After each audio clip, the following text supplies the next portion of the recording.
It's Lori with Behavior Education at Spirit Keeper Equine Sanctuary. Today is Sunday, May 10th, 2020, and I am joined by our super dwarf reticulated python, Tao Seti from Reach Out Reptiles. As part of our ongoing enrichment series, TC and I are going to talk to you today about sensory enrichment for snakes.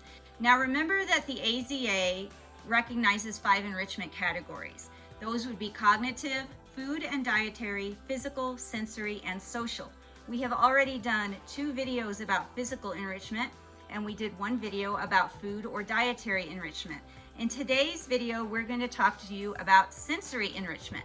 So we're going to go over really quickly what sensory enrichment includes, and then TC and I are going to show you a whole bunch of examples of ways that you can give your snake sensory enrichment. First of all, sensory enrichment includes auditory sensory enrichment, which means things that the animal can hear. Chemoreceptive sensory enrichment, those are things that the animal can taste or smell. Tactile enrichment, which are things the animal can feel or touch. And then visual enrichment, which are things that the animal may be able to see. Let's talk about auditory enrichment for a second. Now, this information comes from Andrew Dorso's blog post, which is called Snakes Are Long at blogspot.com. Professor Dorso is an assistant professor of wildlife biology at Florida Gulf Coast University. I highly recommend his blog post. He has a lot of great information, and all of the information that he puts in his blog, he has references at the bottom to scientific papers backing up the information that he's written about. Snakes do hear. They can hear via vibrations, and they can also hear via sound waves through the air. It is thought that the sounds they can hear are within the 60 to 600 hertz range, with possibly some species hearing up to 1000 hertz.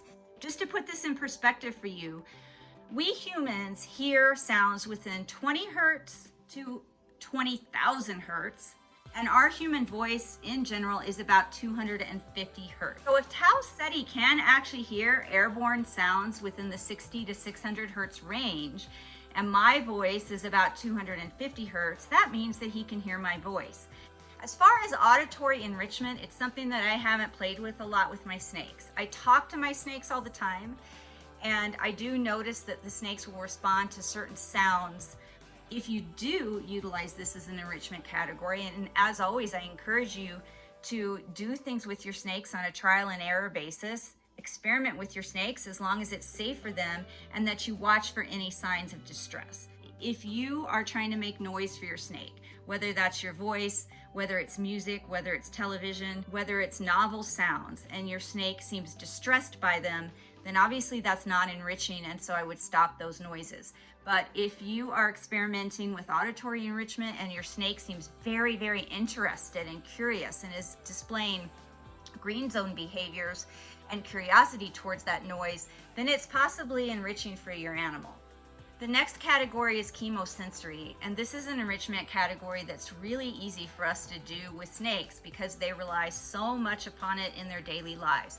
Chemosensory means things they smell and things they taste, and for snakes, especially this python here, those 2 senses of smell and taste are very much interrelated.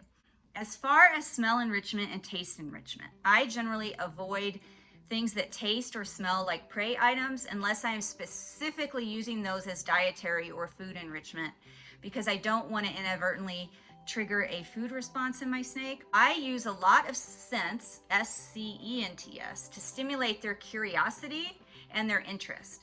And the things that I have found my snakes tend to gravitate towards are fruity scents, and then just novel scents of things that they don't smell in their enclosure every day. Fruity scents are really popular with my pythons.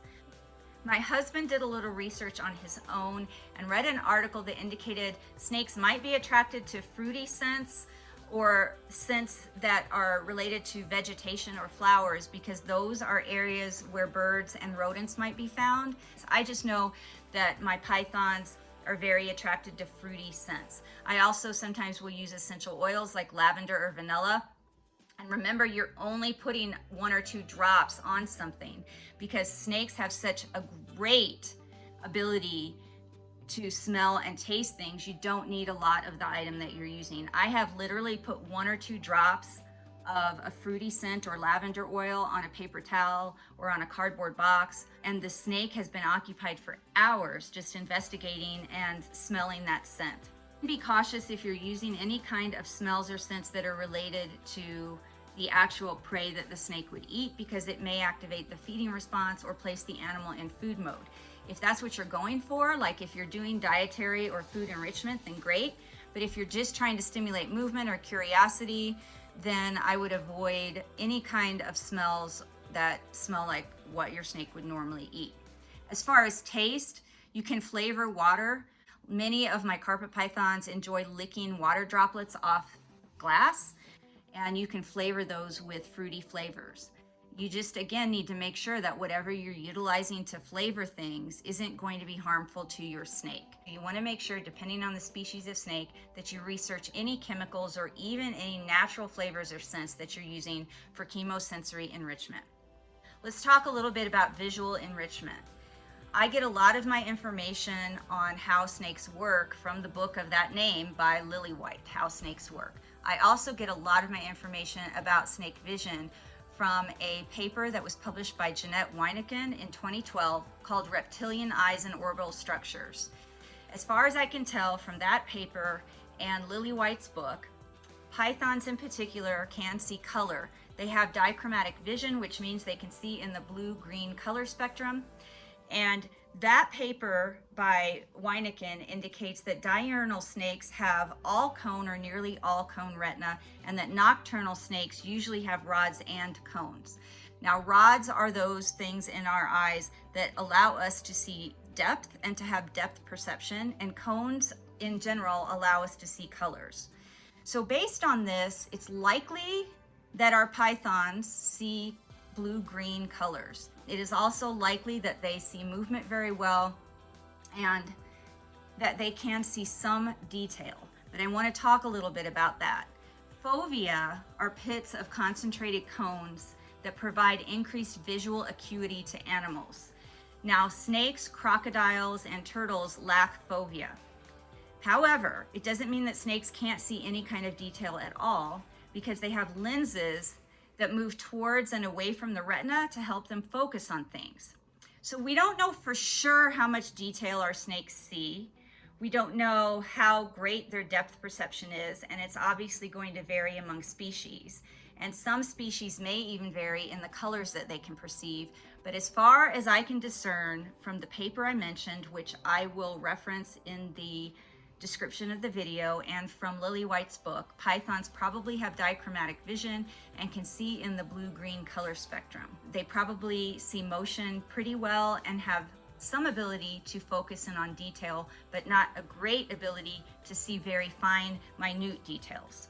Some visual enrichment might include being able to see other animals nearby, whether it's another snake or another species. Now, Tauceti right now is very interested in this Bredli that I have next to me. The Bredli's in an enclosure, and since TC and I have been sitting here, he has come out of his moss box and he's looking out his enclosure window at Tauceti. So that can be enriching for the snakes. Neither one of them seem upset or displaying any kind of agonistic behavior. They just seem curious and interested. And so that would be a form of visual enrichment. They're getting to see another animal. It could be novel items that you place within their visual field or within their enclosure that they're able to see and become curious about just because they're able to see it. You can use different types of lighting, not any lighting that's going to irritate them during a time when they would be resting, and obviously no lights that are going to damage their eyes. But you can utilize lights to stimulate their curiosity. I have a gopher snake that is trained to come out of his hide when I flash a flashlight on the floor of his enclosure. So that's just an example of how I've used lighting as a type of enrichment and as a training tool. And then of course, motion. I know that the pythons see motion, and we know from our food enrichment video that they're very keyed into motion when they're feeding. So just be careful if you're using items to stimulate the snake's curiosity as an enrichment item that move, that the snake is not going to be triggered to eat that item. Sometimes I'll use balls that are too big for the snake to eat, and the snake is curious about them rolling around, and will go up to them and smell them and touch them with their tongue. And sometimes our bull snake will actually push moving objects around. All right, that was the fast and furious about sensory enrichment before we go take a look at some sensory enrichment items. But here are a few points to keep in mind about sensory enrichment in general. Remember that sensory enrichment for snakes can be easily placed within the enclosures, or it can be things that the snakes encounter outside of their enclosures. Remember to watch for any signs of distress and remove the intended enrichment item if the snake exhibits moderate stress for more than a few seconds or a couple of minutes without relaxing, or if they exhibit any type of severe stress. Textures can be placed anywhere, so that's probably going to be one of the easiest ways for you to provide sensory enrichment for your snake. You can put textures anywhere, areas inside or outside of the enclosure for the snakes to investigate, or within various containers like tubs or boxes. Things that the snakes can smell. Scents can be placed anywhere too. They can be put on crumpled paper, cloth, cardboard, plastic, enclosure furnishings. I just recommend that when you place a novel scent somewhere, that it's on something you can remove after a few hours or a few days, because enrichment items are not meant to be regular enclosure furnishings. They're meant to be things that enrich your snake for a limited period of time and that you change out periodically.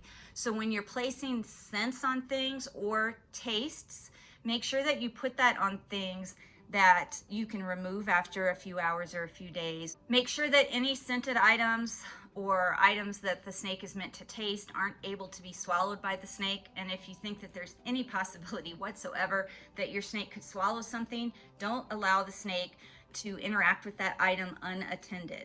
You are trying to stimulate the snake's curiosity and interest with sensory enrichment. You're trying to allow them to experience new things through feeling, through touch, through smell, through things that they see and possibly even hear. You're not necessarily trying to trigger a feeding response.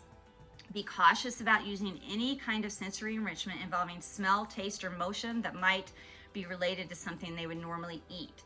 Those things would be better saved for when you're deliberately trying to do dietary enrichment.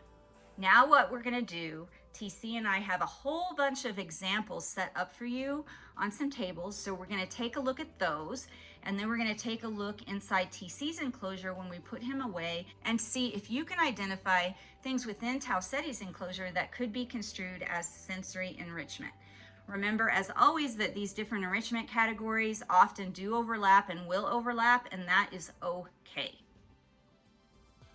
Hi everyone, thanks for sticking with us for the actual show and tell portion of our sensory enrichment video today.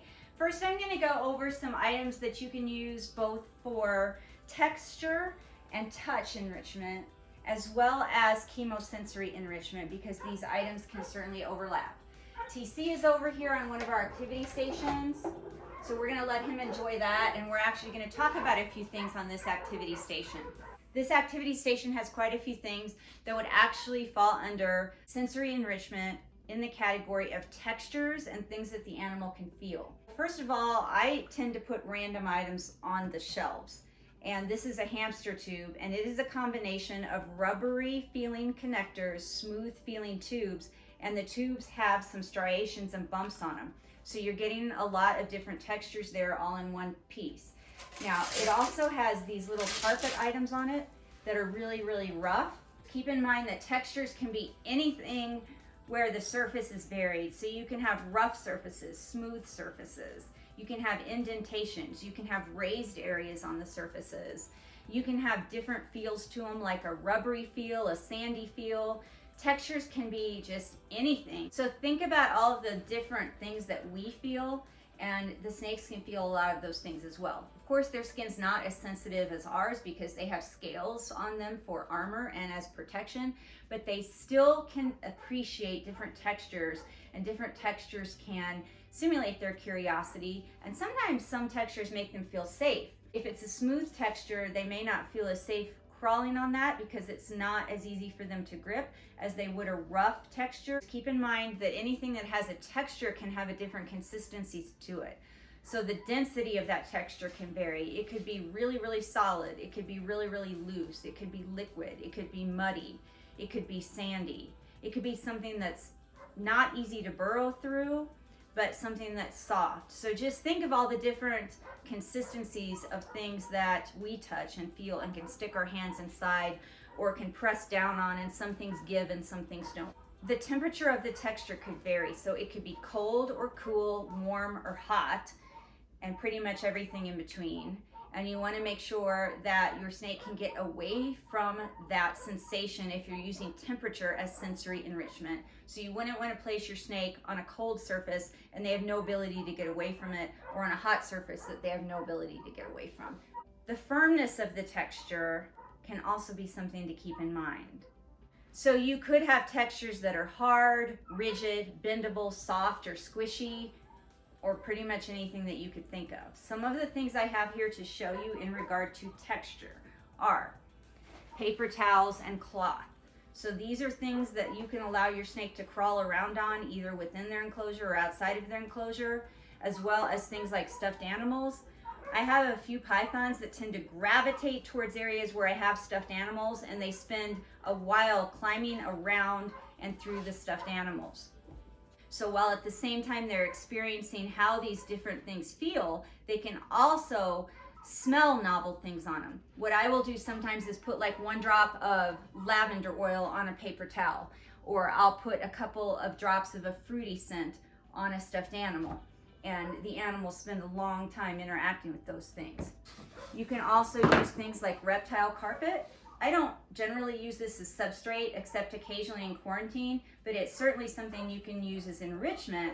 This is just a decorative mask that's made of paper mache. So this is a different texture that the snake's not going to normally encounter, that you can put anywhere you want really and allow them to investigate and climb on. And it's somewhat porous, so I can put different smells on it. I wanted to talk a little bit about cardboard boxes in regards to sensory enrichment, textures, and smells. It's super easy to put scents on these boxes, and even though this box is really small, and obviously TC's not going to fit inside this box, they'll oftentimes stick their head inside the box to investigate it, but cardboard is semi-porous, and it's really easy to put a drop or two of a scent on a small cardboard box like this and stick it in the animal's enclosure. I have done that for Bennu, my Morelia Bredli, that insists on coming out every night, and he gets very upset if he wants out and he doesn't get to come out. He'll do a lot of aberrant behaviors if I don't let him out of the enclosure when he wants out. I can't always let him out. What I often do on nights when I just can't let him out because I can't supervise him, I will take something like a piece of cardboard, a cardboard box that maybe even is big enough for him to get inside. I will put a couple of drops of a smell on it, like lavender or something fruity, and that has actually kept him engaged. I put some lavender scent on it and put it in his enclosure with him. He didn't ask to come out of his enclosure for 2 days, and he not only investigated and smelled the box, he used the inside of the box as his hide for a couple of days. You can obviously use natural things for textures and for novel smells. So obviously it's going to just naturally have different textures on it. It's going to have areas where it's rougher and smoother, and it's going to have protrusions on it and indentations and raised areas. And it may also have smells on it that have carried in from the forest, although I did clean this before allowing the snakes to interact with it. Manufactured items can be a source of different textures as well. These are just fake plastic plants that can go in your snake's enclosure, can be tossed in there, or just can be tossed out on activity stations for the snake to investigate. These are like some silk vines that you can wrap around perches, you can throw on enrichment items, and they hold scents even longer because they're semi-porous. So this is an example of a ledge that I use. What the snakes really seem to like about it is the varied height. So there's indentations and there's protrusions and there's raised areas. And the bumpier, the better. I've noticed that if I have a shelf that's mostly smooth and then one in the enclosure or in the enrichment area that's got a lot of bumps and grooves in it, that they prefer that one. Here are some of the oils that I use, and as I said, this one is a fruity smell, and you can just put 1 drop on whatever item that you're trying to scent. The snake's sense of smell and taste is so good that you don't need a lot. I generally only use 1 or 2 drops. This is lavender oil. I've used vanilla. You can use anything as long as it's not going to be harmful to your snake. Honey is another good one. Just remember that this is really sticky, and so you absolutely, I just put a little bit on your finger and then put a little bit on the item because you don't want to get sticky honey all over your snake, but they sure like to investigate the smell of it. And just regular fruit. My python, Bennu, his cage is back here. He's not in it right now. He wanted out, and he's sleeping up in one of the enrichment areas for the day under a skylight.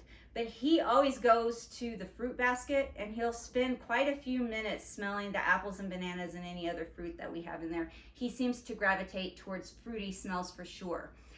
He will smell my water cup and my drink cup that I make my fruity drink in every day. He'll spend minutes and minutes smelling that, licking the straw. I don't know why, but he does. Other things on this activity station that are sensory enrichment are items like this that both have moving parts for the animal to see and that have different textures. So this one is mostly smooth, but it has a rough surface right here in the middle. Anything like cardboard boxes are good for sensory enrichment, and they're going to have varied thicknesses and varied textures, and they're also easy to drop smells on. Now this cardboard box comes with a hole already cut in it, which the snakes love. What we're going to go and look at now are some different ways that you can use various substrates as different types of sensory enrichment for your animal. Thanks for sticking with us a little bit more, everybody. TC and I have a table full of various items here that include different substrates that you can use for sensory enrichment. I think that the best way for me to show them to you is for me to tilt the camera down onto the table, and then that way you can see all the items and I can show them to you a little bit easier than me trying to lift each one up and talk. And that way I can also let TC maybe climb around on these items a little bit. Here's our various substrate enrichment items that I wanted to show you. So in this case, I have dried leaves on one side of the box and some astroturf in the other side of the box. And this is something that I can leave out in an activity area for the snake to investigate, or I can stick this inside the snake's enclosure for a few days and just allow them to feel it, smell it, and investigate it as they want. This is another example of a box that I've used for the same thing. And I don't always put half and half substrate in it. I'm just doing that to show you. Typically what I'll do is I'll fill one whole box with one type of substrate. But I also wanted to show you, this is cypress mulch on one side and aspen bedding on the other. And so I have filled whole boxes with one or the other of these types of substrate and just stuck it in my snake's enclosure. And they will investigate it sometimes. Sometimes they'll lie in it. Depending on the species of snake, they'll burrow in it. My jungle carpet python, if I put one of these boxes in her enclosure with aspen bedding, she uses it almost like a litter box, and she will go to the bathroom only in that box. These are going to be different than the animal's normal substrate. So if you normally use paper towel, or let's say you normally use cypress mulch, you could just set a box or a tub in there with aspen bedding, or with dried leaves, or with echo earth, or with repti chips. And then the snake has the option to investigate that if they want to or not. This is a tub that's got water in it, and I've got rocks inside the water. And this is something you can put inside of your snake's enclosure in addition to their normal drinking water. With many of my semi-arboreal snakes, I have an elevated drinking cup for them, and then I have a bigger water bowl or swimming area at the bottom because some of them like to swim or soak. And what I'll do is oftentimes put a big rock in it or several little rocks so that as they're in the water, they can coil around something or they can feel the sensation of a rough surface while they're in the water. This is an example of a humid hide that's got a hole in the top, and it has, do you want inside there? And it has damp sphagnum moss in it. Many of my snakes, species that I would never have guessed would like damp sphagnum moss, spend a lot of time inside of their humid hides. This is just something that I've got repti chip in, and you can moisten the repti chip to whatever amount of water you want to put in it. So right now this is completely dry, but you can also add water to this. And then I've just added a perch on the handles of this basket, and it's just an enrichment item that now the snake can not only smell and perch on and climb on and coil around and investigate, but also it's got a type of substrate in the bottom that the snake normally doesn't have in their enclosure, if you're not already using repti chip, that is. These are examples of other boxes that you can make to put various substrates in. Where are you going? You need to stay up here. This box has a hole in the top. You can put whatever substrate you like in here or no substrate at all. The point is for the base to be a different consistency, a different texture than what the snake is normally on, and you put it in their enclosure or in the activity area for them to investigate and experience if they want to. And then this is an example of the same type of box, but the hole is on the side. And actually I made these so that I could stack them, and I'll put one type of substrate in the one on the bottom and a different type of substrate in the one on the top. And then I stack them, and so not only can the snake use this for different sensory enrichments, but they can also use it as a ledge or a shelf to sit on top of. TC's gone inside this box, which was the item I was going to show you next. And this is what I call a burrowing box. I actually use this a lot for the rainbow boas and the western hognose snake that we have. And I will put a substrate in here and I'll make it really, really thick. I'll allow the snakes in here maybe while I'm cleaning their enclosure, and then they get to experience burrowing in a type of substrate that isn't what's normally in their habitat. But TC has found a corner of this box and he's laying in it. Anything that's a different texture than your snake normally experiences is going to be a type of sensory enrichment. Any smell that is a smell that's new that your snake doesn't normally smell in their everyday life is going to be a type of sensory enrichment. Anything other than what the snake is normally experiencing day in and day out in their enclosure, that's a different smell, that's a different texture, that's something new that they're seeing. All of those things are new sensory experiences for them, and those would be considered enrichment as long as they aren't causing prolonged distress to your animal. Remember that your animal is going to be a little bit stressed and nervous when they first encounter a new item. That's normal. But within a few seconds or a couple of minutes, they should start relaxing and they should start becoming curious about that item. And instead of seeing distressful behavior or nervous behavior, you should start seeing them tongue flicking, moving around at a moderate pace, investigating and experiencing the enrichment. And if you don't see that and the animal's clearly scared, frightened, distressed, then you want to take the enrichment item away. Please always refer to that chart that's posted on my website homepage or that I've linked in several videos that are the signs of relaxed behavior, moderate stress, and severe stress.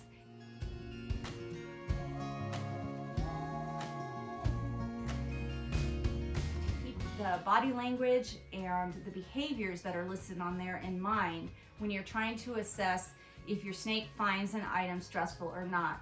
If the snake doesn't relax within 30 seconds or a couple of minutes of being exposed to a new item, or if their stress level is escalating the longer they encounter it, then it's something that you want to take away and put the snake back in a safe area or make them feel safe back in their enclosure again. Now we're just going to put TC back and take a look at his enclosure and see if we can point out some things in there that would be considered sensory enrichment. Okay, we're going to allow TC to go back into his enclosure if he wants to, and we're going to pick out some items within Tausetti's enclosure that would be considered sensory enrichment. One item for sure is his humid hide. And he does always have humid hides in here, but the thing that changes is I will moisten the humid hide and then I will let it completely dry out before I moisten it again. And so it goes through stages of being very, very moist and then very dry. And I will do the same thing with his substrate, which he has Repti bark in here. And it's very dry right now. And then other items that would be considered sensory enrichment in here would be this log. He has a rock. He has actually 2 rocks in his swimming area. The swimming area itself would be considered sensory enrichment since he has a separate water dish. He has shells in here that have ridges in the bottom. It causes a texture. It's just not a smooth bottom. And then his perches, I've put these silk vines on. This other side of his enclosure, he has another humid hide, but it's of a little bit different material, and it's got some writing on the top that's raised, and the edges are raised as opposed to the other one. So he has some different sensory experiences there as far as indentations and raised areas. this is stuff that pretty much stays in his enclosure for a couple of weeks at a time, and then I might change 1 or 2 items out, or I might leave everything the same but put a new item in here. Sometimes he has an aquarium log in here that he can travel through, and it's got some fake plastic flowers on it. That's not in here right now, so I don't leave it in here all the time. He likes that, but if I left it in here all the time, he might become bored with it. Sometimes I'll put a paper towel roll in here or a cardboard box in here. Switching out items is part of the enrichment process, because if you leave something in there all the time, it becomes normal enclosure furnishings, and the animal may use the item, but it isn't going to stimulate new experiences for them.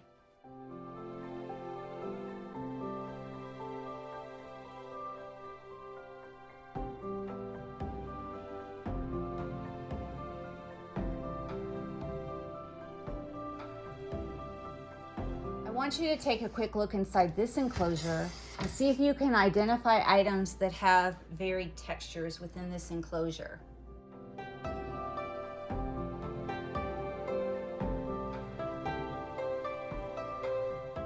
So we've got a smooth water dish with water in it. We have a rough plastic coconut hide. There's a humid hide in here with damp sphagnum moss. There's an actual real branch from the outside. There's cloth in here that's like a cloth teepee thing that hangs from the surface. There's plastic plants in here. There's a perch in the back that's got some fake grass and some reptile carpet in it, and it has a little stick in it. Down here is a log that's hollow that the animal can climb through. Back here are 2 foam shelves with various raised areas and indentations in it. In the far side of the enclosure, you can see that there's a fake tree that's also a hide. So the bottom of it's a hide, but it's a fake plastic tree. So the sensation of the bark on that and the leaves or the tree branches on that is going to be different than this real branch that actually came from outside. And then there's a cardboard box in here that's got a smooth surface. There's another branch on the other side, and then that shelf that the snake is actually on is also kind of a foam magnetic shelf, but it's a very, very rough and dimpled surface as compared to these other ones. And then as far as the substrate down here, it is aspen, but he's got a different substrate in this raised basket. He's got cloth in this teepee. He has a paper towel inside this hide. And then this little hide here is real wood, and so it's going to have a rough surface on the top. Here's another example of how I've divided the substrate within the enclosure into 3 areas. So this end of the enclosure has Repti chips. Then the middle area has fake astroturf. This is a humid hide where there's damp sphagnum moss. And then the far end has aspen bedding. And yet, if she wants a smooth, completely smooth surface to sit in, which that's where she's at right now, she's inside a cardboard box that has a smooth bottom. And then she's got her water dish. She's got smooth shelves up there, and she has the smooth top of this hide. So she has a lot of options within this enclosure as far as what texture she wants to experience at any given time. Here's one last example for you of how I've divided the substrate within the enclosure. This is for one of our corn snakes. And if you see on this right side of the enclosure, he has really thick aspen bedding that he can rest on top of or burrow in, and this side of the enclosure stays dry. In the middle, he's got a humid hide, so there's damp sphagnum moss in that hide in the middle. Over here on the left side is cypress mulch, and this is the side I put his water dish on. I always allow the water dish to overflow into the cypress mulch because this is okay to get damp. I've got it divided here by a paper towel roll so that the cypress mulch that may be damp doesn't mix with the aspen bedding that's supposed to stay dry, because this will mold quite easily.